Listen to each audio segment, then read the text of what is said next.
And folks, welcome back to the channel. I'm finally back and it looks like I might not be the only one.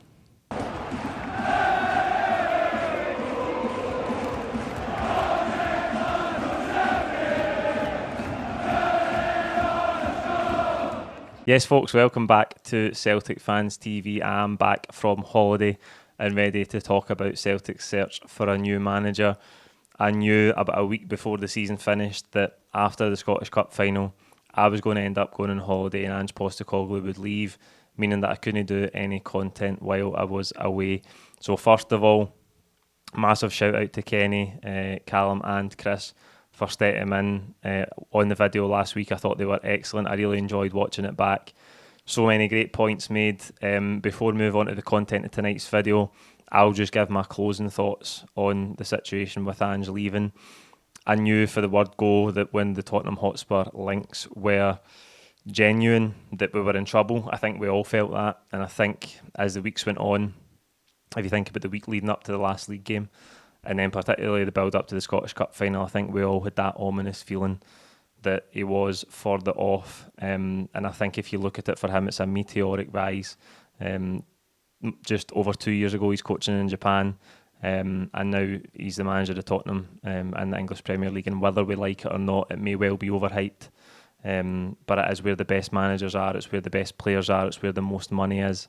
And it's where a manager who wants to get to the top, particularly at the age Postecoglou is at, wants to be. How many more opportunities like that could he turn down? I think we can't hold it against him or deny that it was a good opportunity for him. It's gutting to lose him, and it's absolutely mental to see him in the Spurs training ground wearing Spurs training kit. But he was brilliant. There's no doubting how good he was for Celtic. The turnaround last season, the football we've played this season, absolutely amazing. But that's football, and increasingly so, that is football for Celtic. In this day and age, we just can't keep people who want to get to the top of the game because we don't play at the highest level. We can't pay them the most money. That's just the reality of where we're at, and that's what I'm going to cover as we go through the video tonight. So coming up, I'm going to talk about 3 things that I think are absolutely essential for the next Celtic manager. But before I get to that, we need to talk about the links, obviously. Last night and this morning, the story that the club have flown to Mallorca to speak to Brendan Rodgers. I think the Brendan Rodgers' name was always on the list of candidates after Ange left. I don't think any of us really thought it was serious. I think with this news story, it does mean it is serious. It does mean the club are interested in bringing him back. That's a shock to me. I almost find it hilarious when you think about how Rodgers left. And our reaction to it, us on this channel, as much as anybody, it was a huge shock. We were absolutely devastated. The timing was horrendous, leaving us right in the middle of the season. Yes, I think we had an 8-point gap at the time, but it was 2 days before a trip to Tynecastle against Hearts. It was absolute chaos at the club at that time. And so to think about Brendan Rodgers potentially coming back to be the manager only, four and a bit years later, is a bit mental. But I don't think we can get away from the fact that of the list of candidates, Brendan Rodgers is the best football manager on that list. He's got the most experience. He's done the best jobs at the biggest clubs of anyone that's been linked with the Celtic job so far. Of all the other candidates, they seem to have a hole in certain areas, whether it's lack of experience, whether it's style of football, the size of the clubs they've managed. There's a lot of different candidates there, but I think Brendan Rodgers is the best one by a country mile. Now, I know there's a lot of baggage there. I think that the way that he left in his relationship with the Celtic hierarchy would have to be addressed publicly if he was ever to come back.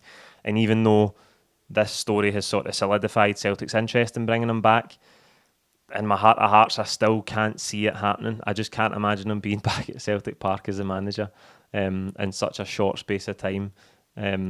Just 4 years after he left, in the manner that he left, I still can't see it happening. But as I say, I don't think there's any escaping that he's the best football manager on that list. And the broader point I want to make in this video is that Celtic find themselves in a situation where if a manager comes here and excels, we've almost got to accept that he's not going to be here for much longer than 2 years. If you look at Rodgers, the first time he was here for 2 years and 9 months. Postecoglou was here for 2 years.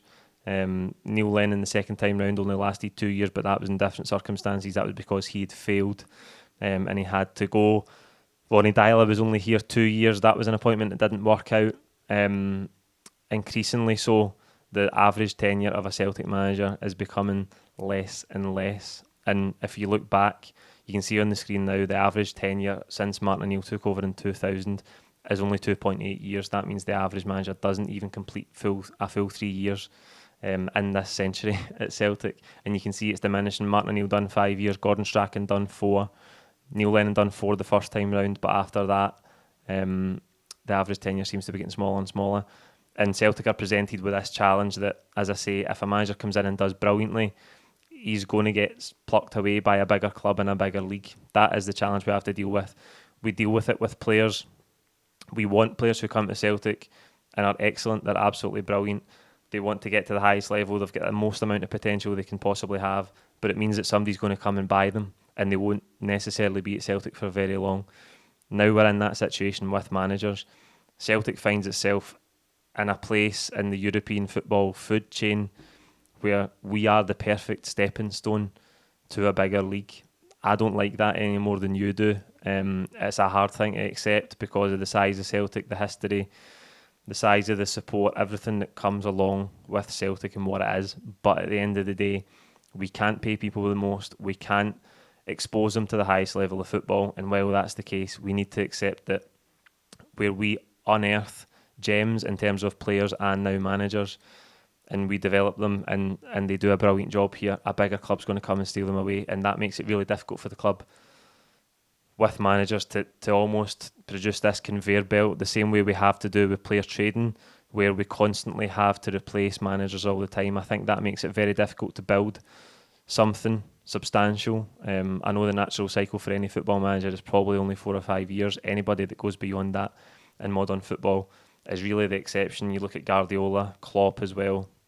The examples that spring to mind are managers who have had tenures longer than 5-6 years at clubs. So I think it's a huge challenge for Celtic. But to bring it back full circle to the Brendan Rodgers links, if we are happy to accept that if a manager comes here and does a brilliant job, he's going to leave within 2 years, and we do our best not to get emotionally attached to them as personalities like we did with Ange, because that's what makes it hard to accept when they do eventually leave. It's almost like we become detached for the fact that these guys are professionals who are doing a job and they want to get to the highest level. We become a wee bit detached for that. If we can accept that, and I say Brendan Rodgers comes back and people say, well, what makes you think he won't do the same thing again? But what makes you think that if we go and get Enzo Maresca and he's absolutely brilliant for 2 full seasons, that somebody in the Premier League won't take him? Or Knutson at Bodo Glimt, the same thing would happen to him. If he came in and he was excellent and he blew everybody away, somebody would probably try and offer him a job in England. There's not a lot we can do to prevent that, as I've just covered. So moving on, we'll get to the 3 things that whoever the next appointment is, I think they have to have, and we'll start with number 1. So number 1 is style of play. I think we need to have a similar style of play to what we had under Ange Postecoglou. I know that might seem a wee bit idealistic, and there's no way that any 2 football managers are going to play the exact same way. But I think to suit the profile of players we've got, and to keep those guys on board, I know there's a lot of speculation about whether Ange is going to come back and try and take the likes of Kyogo or Hatate or anything like that. I know there was links with Rio Hatate today as if Spurs are monitoring him. It's going to be interesting to see how that develops over the next couple of months. But I think in order to get the most out of this group of players, we think we're in a strong position, and we are. We've got a great squad, we've got some great players, but they're almost tailor-made to that Ange Postecoglou style of play. And that's not to say they couldn't tweak things and play in a slightly different system. Of course they could, they're good footballers, but I think that the Postecoglou style suited them down to the ground. And so I think we need to keep a good level of consistency from that. A similar intensity, similar pressing style, a similar shape. Whether, I mean, if you take Rodgers for example, he didn't use inverted fullbacks in the way that Ange does.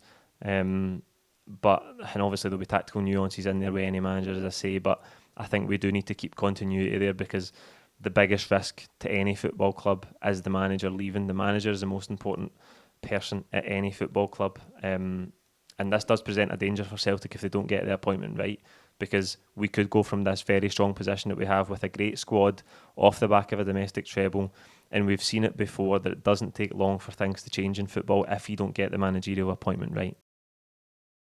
Number two, closely related to that, is they have to get buy-in from the players, and I suppose this is closely linked to number one in terms of the style of play. I know these names are just bandied around, but the likes of David Moyes, I don't think Kyogo's going to fit the style of a David Moyes team, for example.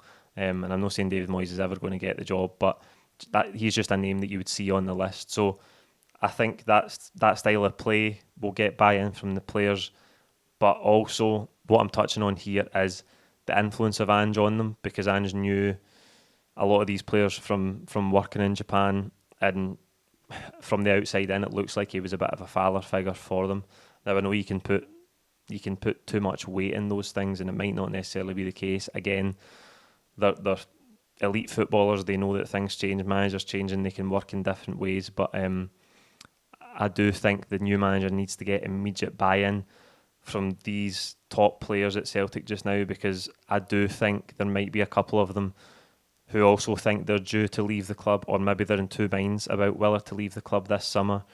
And I think a lot hinges on the appointment and how much buy-in the new manager can get from those players in order to keep this stability that we have with the playing group.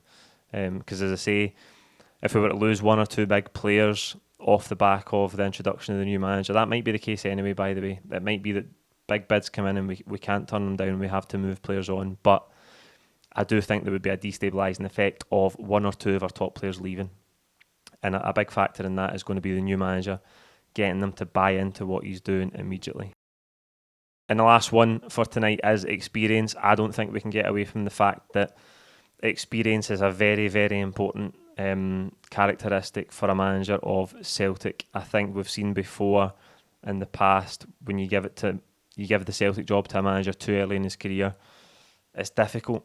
Managing Celtic is not an easy job. Ange Postecoglou, despite the fact that he came in unheralded, unknown, had 20 odd years of managerial experience. He had earned his stripes, so to speak. He'd worked at smaller clubs, he'd worked in different leagues, different continents. He was a national team manager, and I think that means he'd put the hard yards in.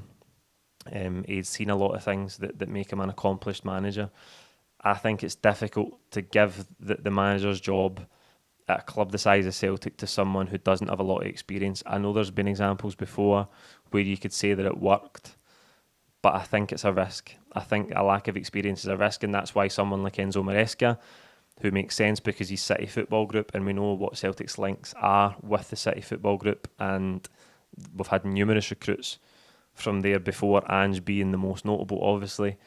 But I just think there's it's a cliche, but there's no real substitute for experience.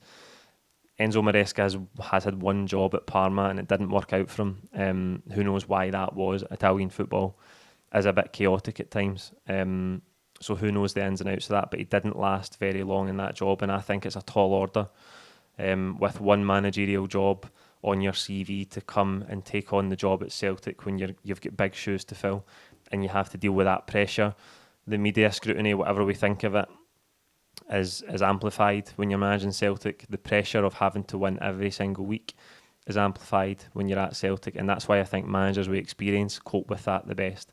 Again, if you go back to the start of the century, turn of the century, we had Martin O'Neill, who was vastly experienced, came for Leicester, worked at Wickham, earned his stripes, starting at a smaller club, worked his way up. Gordon Strachan as well, had managed Southampton, Coventry, was a success as a Celtic manager, but he had that experience. It wasn't his first job. I think it's a tall order to give someone the Celtic job as their first job or their second job when they don't have a lot of experience. I know we've got other candidates there in the list who, like Knutson at Bodo Glimt, who has experience managing Bodo. He's done a brilliant job with them.